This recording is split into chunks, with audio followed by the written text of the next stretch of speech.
This is ILTV on the hour. We're live in Israel, bringing you the biggest headlines from the region. It's currently 2 p.m. here in Israel and 7 a.m. in New York. I'm Devo Klein, and today is day 683 of the war in Gaza. Let's get into all of the top headlines at this hour.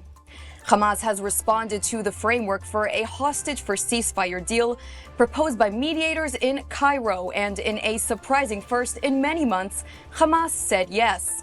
According to a report by Axios, Hamas gave a positive response to a deal that would include a 60-day pause in fighting and the release of 10 living hostages. This in exchange for 150 Palestinian security prisoners to be released from Israeli prisons. The deal would also include the release of some bodies of slain hostages. The remaining hostages would be released in a second phase, with immediate negotiations to follow for a broader deal for a permanent end to the war in Gaza with international guarantees. According to mediators, Hamas has backed down from the most of the demands raised earlier that led to the collapse of the recent rounds of talks last month. Although Israel has yet to publish an official response to Hamas, it's reported that the IDF is still preparing for the Gaza City takeover plan. Now, Hamas's positive response has put a spin in the works, and experts are speculating that the military pressure from the IDF and the threat of the Gaza City takeover had ultimately put enough pressure on Hamas to bring them to agree to a deal. Speaking from the Prime Minister's office, Netanyahu confirmed that the pressure on Hamas is working. Have a listen. ואני מבקש לומר לכם, אזרחי ישראל, שלושה דברים. ראשית, הבעתי בשמכם, בשם ממשלת ישראל ובשמי, הערכה עצומה להישגים הכבירים של צה"ל במלחמת התקומה, מלחמת 7 החזיתות. שנית, התרשמתי מרוח הקרב והנחישות להשלים את הכרעת החמאס ושחרור כל חטופינו. שלישית, שוחחתי עם שר הביטחון והרמטכ"ל על התוכניות שלנו לגבי העיר עזה והשלמת משימותינו. ואני, כמוכם, שומע את הדיווחים בתקשורת, ומהם אתם יכולים להתרשם מדבר אחד. החמאס נמצא בלחץ אטומי. Atomic pressure, he said.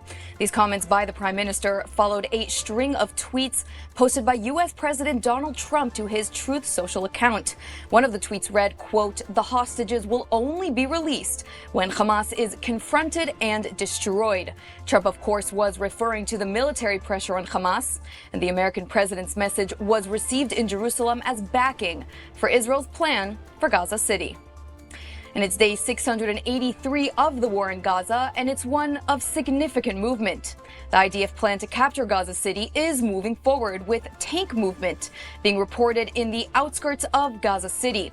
As the fresh IDF offensive looms, thousands of Palestinian civilians are already fleeing their homes in Gaza City. And the easternmost parts of the city is already being subject to airstrikes. A question that still remains is the humanitarian case in the enclave, as the IDF prepares to evacuate over 1 million Gaza City residents to safe locations. Touring the Rafah border with the Palestinian Authority Prime Minister Mustafa, Egyptian Foreign Minister Abdelati said his country is willing to join a potential international force deployed in war-torn Gaza, but only if backed by a UN resolution. And with that, I'd like to turn now to our panel of experts. We have with us today Dr. Eric Mandel, founder and director of the Middle East Political and Information Network, and Major in the Reserves Elliot Chodoff, a political and military analyst. Thank you both for joining us today. My pleasure. My pleasure. So I'd like to start by getting your responses to the comments that we just heard from Prime Minister Netanyahu. He's not making any clear-cut statements, but Netanyahu is drawing some sort of line and some sort of parallel between Hamas's positive response to the latest proposal by mediators and the military pressure being put on Hamas in Gaza City with the takeover plan. So, Dr. Mandel, I'd like to start with you. Do you agree with this parallel? Do you think that military pressure is resulting in hostage negotiations progress? I don't think anybody knows for sure. Hamas's strategy is to drag out the war, remain standing at the end, and that they could declare victory. My president has said you'll only see the return of the hostages when Hamas is destroyed, the sooner the better. very well-respected security analyst, former national security advisor, Amadror, a colleague, said you must destroy Hamas's last safe haven there. And it follows what America has done. Demilitarization mirrors America's counterterrorism playbook, what we did in Afghanistan with Al-Qaeda and Syria and Iraq with ISIS. But the question is it, and it is the right strategy to defeat a terror army, but it is now the right time. The right time probably was a year and a half ago, but you had the wrong administration that was there. I was down in Gaza seeing supply lines being choked or slowed. So right now, is this the right time with the starvation narrative going on, with international condemnation, with the latest Gallup poll, the end of July, showing 2-to-1 Americans against Israel in what they're doing? And then the real question is, can a full demilitarization of Gaza be accomplished without a long-term occupation? And it does also seem that Israel's strategy to go into Gaza City and also the refugee camps in the southern and central parts is going to be very slow. And that slow, if you will, drip, drip, drip, with the rising international condemnation, and I'm really only focused on America, is going to be very, very difficult. I think right now 52% of Americans have a negative view of Israel, forgetting about the young people, forgetting about the Democratic Party. So I guess at this point of time, with partial deals out there and what's going on, I'll just leave it with, from my point of view, I'm not a person who believes in a partial deal here. I think every one of the hostages needs to come out. And what is Israel willing to give up? I wrote a piece for The Hill last week. My strategy, and again, I'm an American. I think maybe the best of lots of bad options would be for Israel to withdraw from kinetic activity, keep a 2-kilometer buffer zone around, keep the corridors. You do special operations to try to find the hostages and target terrorists, and have a Western timeline. We Americans think we want answers right away in nanoseconds, and our adversaries, whether they were in Afghanistan or Hamas, Muslim Brotherhood people today, they think in decades and centuries. And I think we need to have a more patient timeline, but that does not follow American politics. Really, really important things, and I'd like to touch on almost all of them. But first, I do want to jump to Elliot real quickly because as we spoke about the political aspect of this move, of this parallel that Prime Minister Netanyahu is drawing between the military pressure and the hostage negotiation success. So, Elliot, from the military perspective, how likely is it that the two are actually cause and effect, if at all? It's an element. Obviously, if it were just military pressure, it would have worked a long time ago. What we're seeing is a combination of factors. First of all, let me say I agree with everything Dr. Mandel said. Just to add a few points to it. One is Hamas's strategy clearly is to prolong and to get the world to win the war for them, and force Israel out while they're still standing and intact. The statements by President Trump recently chip away at that. Now they're playing there's a gamble here. It should be clear they have absolutely no interest whatsoever. They don't care what an Israeli offensive in Gaza will do to the population of Gaza. It's of no interest to them whatsoever. The question for them is, will a military operation end up crushing them? And there again, it's a gamble that I think at the moment, with pressure also coming from the Arab countries, from Egypt, from Qatar, for their own reasons, that Hamas is willing to make some sort of a deal. Now, also, let's be clear on something. What they've agreed to, the Hamas says yes, is to a framework. They haven't agreed to anything yet. They've agreed to a framework of negotiations. So we're still a long way, potentially a long way away from that. They will want to see, as this goes on over the next days and weeks, will there be a shift against Israel to make the Israeli operation that much more costly? One final point on this, and it's something that has to be taken into account. The IDF does not want to do this operation right now for what I think are very, very good reasons. The military is fatigued. With all serious respect to the men and women on the ground who've been doing the fighting. They've done a brilliant job, very high learning curve since October 7th. The management of this war has been very, very poor. Manpower-wise, equipment-wise, munitions-wise, I'm talking about purely on the military point of view. And I think the best analogy to conceptualize this is that the IDF has always been designed essentially as an Olympic sprinter that has been put now into a marathon without having shifted its paradigms. And it's quite frankly exhausted. The chief of staff says he needs a year to rebuild. I think it may be a little optimistic, but a year would be helpful. If and when this can be shut down, and if Hamas will come to some sort of reasonable term, and I agree, also, it's got to be for all the hostages at one point or another, although I don't believe they're going to release all of them in the end anyway. They're going to lose a few along the way so they can keep them.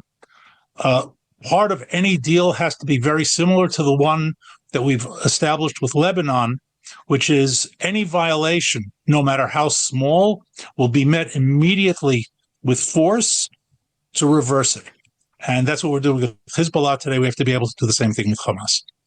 Absolutely. I actually want to touch on something that you mentioned here. You said that the military is very fatigued. I think that, just being here in Israel, it's very felt, speaking to people here on the ground, reservists, sure. They're very clearly fatigued, as you rightly said. And Dr. Mandel actually mentioned how can Israel, commit to what would be a potential ceasefire, or on the other hand, go in full guns blazing military style and not commit to occupation. Like, there's a very thin line here between full occupation and just operating militarily. So, Elliot, I'd like to go back to you, Dr. Eric, but first, Elliot, if you could give your perspective on what, any sort of occupation would look like, what the day after is, because Israel right now, as it seems, is in a crossroads. As we know, Israel has not officially responded to Hamas's, positive response. There has not been an official response, sorry. So where do you see it going from here? Can the IDF occupy at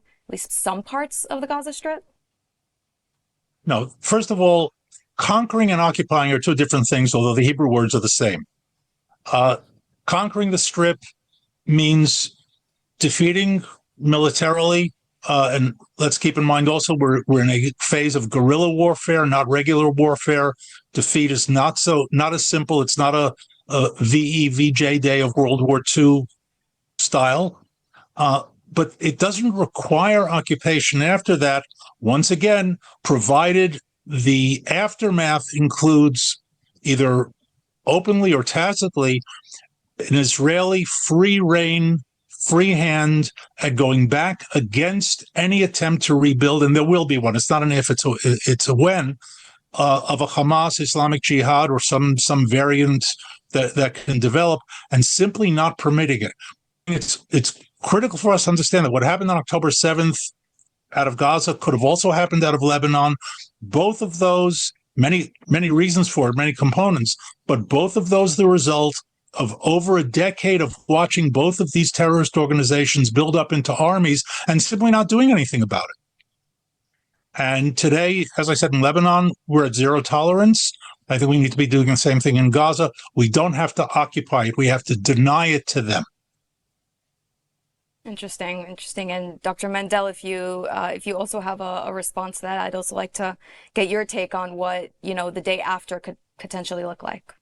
Well, I think the first thing is Israel has a whole new strategy. I remember 4 days before October 7th, I happened to be on Har Dov, overlooking Sheba Farms area, and there was a Hezbollah tent there.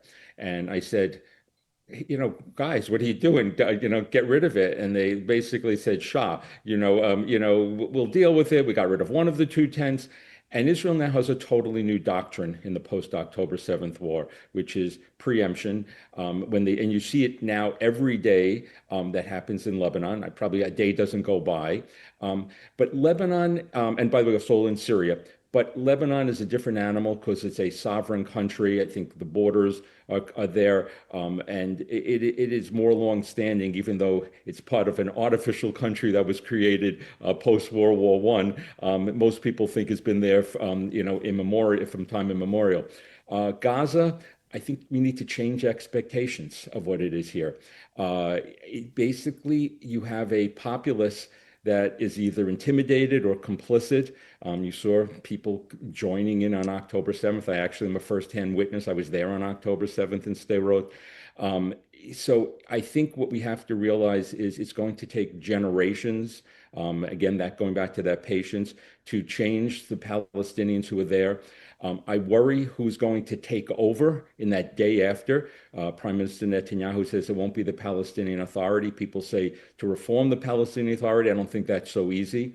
If you think it's going to be an Arab force, I think once the body bags come back of Emiratis or Saudis, they're not going to want to be there.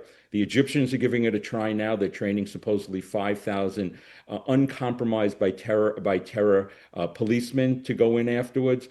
That is not going to be easy. Hamas and the ideology will be there, but Israel is going to have to learn to protect itself and convince America, its really only last remaining ally, to stay with it for the long term. The first thing, though, is to get over the immediate crisis here of the concocted or partially true humanitarian situation, which Hamas has used brilliantly. And then, again, the question is, how long will President Trump stick with Israel, especially if things go south?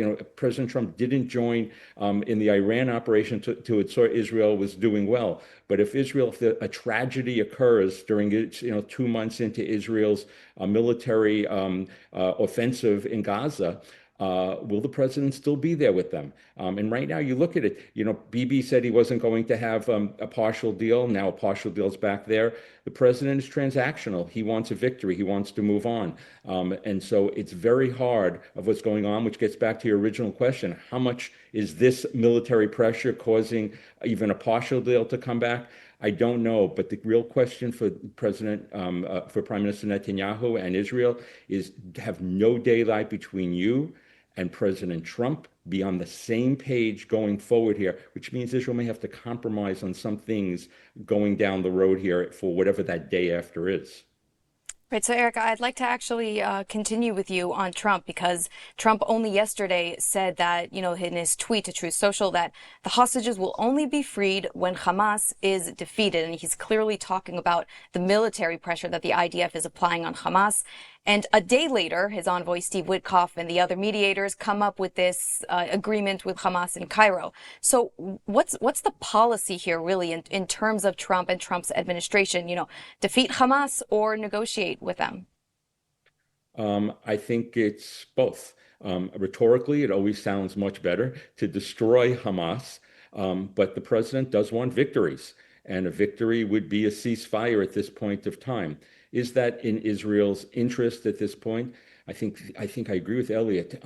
Israel, the Israeli reservists, are traumatized. They're exhausted. The most important, the secret soup of Israel is resilience and unity, and that's really being tested on many, many different grounds. And you see the fissures occurring, and I'm there in Israel a lot, but certainly from 6,000 miles away, where you see a segment of the population not participating. Where religious Zionists go and fight, but ultra-Orthodox don't. And that was built upon, some of the judicial reforms. And so it's that of the contention that was there. So really going forward at this point of time, I think what I would say to our Israeli friends who are indispensable for American national security interests is be nimble. The president's going to change. And you may not get everything you want, but be patient. But I do agree very much with Elliot. I cannot see, and this is a terrible thing to say, Hamas releasing all the hostages. I think that is their leverage, and I worry for those souls that are there. But I think it would be basically much better to demand and get America to demand saying we want all the hostages out, and to put Hamas's feet to the fire, to show that they're never going to release all the hostages. So I think going forward here, again, it's really about prioritizing the U.S.-Israel relationship. And as far as Israeli public relations, Hasbara, don't give up on it, because you really do need to do that for the echo chamber in America. And there's 31% of Americans who don't know how to feel about this issue, and they could be swayed either way. So that's really, it needs to become a priority. Absolutely. I think there's also a lot of Israelis on the ground, if I'm being honest, who don't really know what to make of this whole deal. You know, I think a lot of us were very confused to see the positive response from Hamas. And I actually do want to expand a little bit about this framework that's being reported. According to the Palestinian sources, the Al Mayadeen, which is Qatari based, the framework includes the pullback of IDF troops. It would be 1,000 meters. That's a kilometer away from the current positions that they hold, bar, of course, Sajaiya and Bet Lahia, which are two very strategic points. This for 10 living hostages that will be released, for 140 Palestinian security prisoners serving life, and 60 serving more than 15 years. And then there's obviously more information for the deceased, but I want to focus on the 10 living hostages. You know, we're talking about a partial deal, a full deal, but at least those 10, just to get those 10 out. Is this a good plan? Is this a good framework? There's more information there about, you know, trading obviously bodies of hostages, of Israeli hostages, for the bodies of terrorists. But there's also humanitarian information allowing the entry of you know, not just food, but fuel, water, and electricity into the enclave. There's a lot of movement with this deal, with this framework. So, Elliot, you know, it's been so hard to keep track of all these different proposals and conditions. Can you break down this information and, you know, in military perspectives, and also give your opinion if you think it's good or bad for Israel? It's all bad. The decisions here are not between good and bad. They're between bad and worse. And as I said before, I think that at this point, and I want to be clear, the IDF can achieve its objectives. The question is at what cost? The fatigue that I referred to earlier is a question of raising the cost for Israel on the battlefield, and that's something that obviously has to be taken into account. I think that what we're looking at now, we can refer to as, you know, the Witkoff Framework 2.0, very, very similar to an agreement that was out there that Hamas walked away from. And I think this is where the pressure that Netanyahu is talking about is working. They do want to make a deal, but they also want to prolong. In my opinion, if Israel agrees to this in one frame or another, and this isn't about 5 more terrorists serving life terms or 7 more of something else, that those are micro numbers for negotiation. Also, the 1,000 meters, if it's 1,000 meters or 1,200 meters, that really doesn't mean all that much. That's part of negotiation. Once Israel agrees to withdraw to a perimeter line around Gaza, the idea of going back in and starting this all over again becomes a very, very bad idea. So in my opinion, if this agreement goes through, and I have a basic rule, and that is take all public statements with a grain of salt. I don't know what's going on behind closed doors, but if it goes through in the sort of the frame of 60 days, 10 live, however many bodies, and that sort of thing, I believe that we're looking at what will end up as a full long-term agreement. I also believe that Hamas will give Israel plenty of opportunity to go back in anytime Israel wants to. They're not going to suddenly become Western liberal Democrats. But in the meantime, it'll give the IDF a chance, as I said earlier, to pull back, rebuild, realign, rebuild its forces, change doctrines. A lot of them, of the Israeli infantry in particular, but also the ground forces in general, are not heavily trained in guerrilla warfare. And that's a cycle that they all have to go through, regular and reserve, to go into another phase in Gaza. So the least bad of all possible options, in my opinion, is if this goes through now and ends up with some sort of pause, allowing the IDF to rebuild. So we're really running out of time. We have just 2 minutes left, but before I let you guys go, I really wanted to ask you guys this question. You know, as an American myself, and I believe the two of you as well, we're all Americans here. Something that is, I would say, very ingrained in American identity, and it's a question that's been baffling me. You don't negotiate with terrorists. That's something that we've been taught, that it's very known. Why is Israel in this position? How can we get out of it? We are quite literally negotiating with the terrorists who stormed our border and, you know, slaughtered and kidnapped thousands. It's such an uncanny, you know, situation to be in. Do you or do you not negotiate with terrorists? Dr. Mandel, I'd like to start with you. In theory, you're not supposed to, but I think that ship sailed a long time ago with the Gilad Shalit deal, where you gave over 1,000 terrorists. I was a critic of that deal. You know, it's great to, you know, I can say I actually was a critic of the deal then, but you know, in retrospect, when you know who was released and, you know, would have October 7th happened if Sinwar wasn't one of the people released.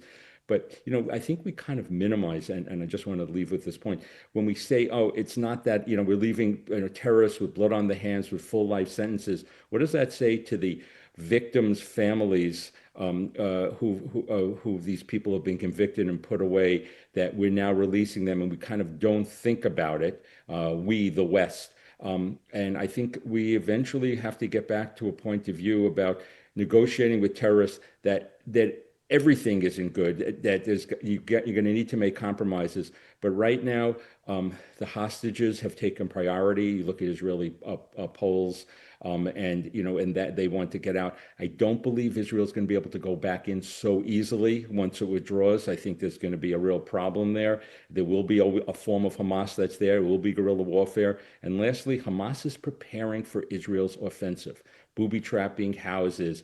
They know it's going to be a slow go here. There's going to be lots of casualties. We forget about the injured Israeli soldiers. I spent time in Soroka Hospital. We only talk about those who are dead. And then there's the post-traumatic stress. It's traumatic stress. It's not post anymore. That's going on throughout Israeli society. So people want to get this over, but it gets back to negotiating with terrorists and what that leads to and that slippery slope that you're on. But in theory, no. But we deal with what's there, and we on the West cherish human life. And on the other side, according to Douglas Murray, there's more of a culture of death there. Absolutely. And Elliot, just your closing remarks. I agree. I absolutely oppose negotiating with terrorists in principle. I think right now we are paying the price of the monumental failure of October 7th and everything connected to it, as well as I mentioned earlier, the mismanagement, the fact that this war is approaching 2 years long. Those two together put us in a position of doing something that we really shouldn't be doing, but it's the least bad of the alternatives that we have at the moment. Absolutely. Well, I want to thank our distinguished panel guests, Dr. Eric Mandel and Major Elliot Chodoff. Thank you both so much for joining us today. Pleasure. Welcome. And U.S. envoy Thomas Barracks urged Israel to cooperate with the Lebanese government and withdraw from the strategic points it held in southern Lebanon, all in the pursuit of disarming Hezbollah. So far, Hezbollah has rejected the demand to disarm by the Lebanese government, but a process has been launched to begin the disarmament. Although Hezbollah leader Naim Qassem insisted that there would be no life in Lebanon if the Lebanese army tries to take Hezbollah's arms by force, but U.S. envoy Barak is requesting that Israel honor commitments it made under a ceasefire that ended the war with Hezbollah in November of last year, including the withdrawal from 5 strategic points held by the IDF. Let's have a listen. I mean, there's always a step-by-step approach, but I think the Lebanese government has done their part. They've taken the first step. Now what we need is Israel to comply with that equal handshake. Because there has been no American proposal to Israel. They have not negated anything.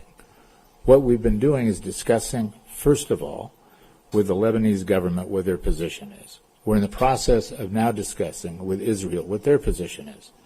So there's no violation other than the violations that have continued since the November 2024 agreement of cessation of hostilities, in which each party is saying it's the other one.